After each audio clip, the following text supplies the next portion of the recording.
வணக்கம் ஸ்டூடெண்ட் நேயர்களே. நமது சென்ட்ரல் சிஸ்டத்தின் தொடக்க புள்ளியான லக்கணம் வாழ்க்கை விதையாகிய லக்கண புள்ளி என்கின்ற நட்சத்திர வரிசையில் இன்று நாம் பார்க்கக்கூடிய நட்சத்திரம் உத்திரம்.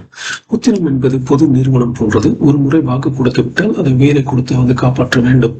கொடுத்த வாக்கை காப்பாற்ற வேண்டும் என்ற உத்வேகமும் எண்ணமும் நோக்கமும் கொண்டவர்கள் இந்த உத்திர நட்சத்திரக்காரர்கள்.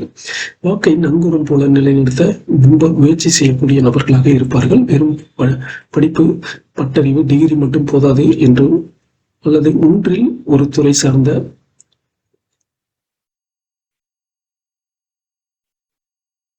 வெறும் டிகிரி மட்டும் போதாது, ஒரு துறை சார்ந்த சிறப்பு அல்லது அங்கீகாரம் என்ற படிப்புகளை படிக்க வேண்டும் என்று விரும்பக்கூடியவர்களாக இருப்பார்கள்.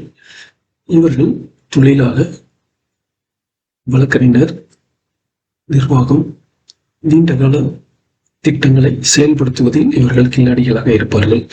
பின் இதில் இருக்கக்கூடிய அபாயம் என்பது எல்லா பொறுப்பையும் தன் தலைமையில் போட்டுக் கொள்வதால் சில நேரங்களில் மன ரீதியாகவும் உடல் ரீதியாகவும் பாரம் ஏறியது போன்ற உணர்வுகள் இவர்களுக்கு அடிக்கடி வந்து மன அழுத்தத்தை கொடுக்கும். சொன்ன சொல்லை காப்பாற்றி மற்றவர்களுக்கு ஒற்றுமையாக இருப்பதே இவர்களது மிகுந்த அழுத்தம் கொடுக்கக்கூடிய நோக்கமாக இருப்பதனால் மன அழுத்தத்தை எளிதாக ஏற்றுக்கொள்ளக்கூடிய தன்மையை இந்த உத்திரம் நட்சத்திரம் கொடுக்கும். ஆக இந்த உத்திர நட்சத்திரத்தின் பாத வரியாக இப்பொழுது இதன் பலன்களை பார்ப்போம். முதல் பாதம் ஒரு நேர்மையும் லட்சியமும் இருக்கும். ஒரு காரியத்தை ஆரம்பிக்கும் போது ஒரு ஒப்பந்தம் அல்லது ஒரு கொள்கையோடு தான் ஆரம்பிப்பார்கள். நான் இதை செய்வேன், இதை செய்தே தீருவேன் என்று களத்தில் இறங்குவது இவர்களுடைய தனி ஸ்டைல். இரண்டாம் பாதமாக இருந்தால் இவர்களது சிந்தனை முழுக்க பொறுப்பு பற்றியே இருக்கும். நாம் எடுத்த வேலையை எப்படி சரியாக முடிப்பது, இதில் நமக்கு இருக்கும் கடமை என்ன என்று ரொம்ப சீரியஸாக திட்டமிடுவார்கள். எதையும் விளையாட்டாக எடுத்துக்கொள்வது இவர்கள் வழக்கத்தில் கிடையாது. இதே மூன்றாம் பாதமாக இருந்தால் இவர்களது முயற்சி ஒரு சமூக மாற்றத்திற்காகவோ அல்லது ஒரு நீண்டகால நிர்வாகத்திற்காகவோ திட்டத்திற்காகவோ இருக்கும். இடையில் எவ்வளவு கஷ்டம் இருந்தாலும் எடுத்த முயற்சியை கைவிடாமல் தொடர்ந்து போராடுவார்கள்.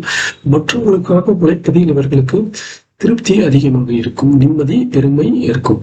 இதுவே நான்காம் பாதமாக இருந்தால் இவர்களது உழைப்பிற்கும் நேர்மைக்கும் பலனாக ஒரு உயர்ந்த அந்தஸ்து அல்லது பிறருக்கு உதவும் வசதி கூடக்கூடிய நிலை கிடைக்கும். ஒரு நல்ல நிர்வாகியாகவோ அல்லது குடும்ப தலைவராகவோ எல்லோரும் மதிக்கப்படும் நிலையை இவர்களுக்கு வந்து சேரும். ஆக இந்த உத்திரம் நட்சத்திரம் என்பது லக்கண புள்ளியாக மட்டுமல்லாமல் எந்த ஒரு கிரகமும் உத்திரம் நட்சத்திரம் சிம்மத்தில் இருந்தால் சற்று கவனமாக பார்த்து உங்களுடைய அனுபவத்தையும் நமது கருத்துக்களை சொல்லுங்கள். நன்றி, வணக்கம்.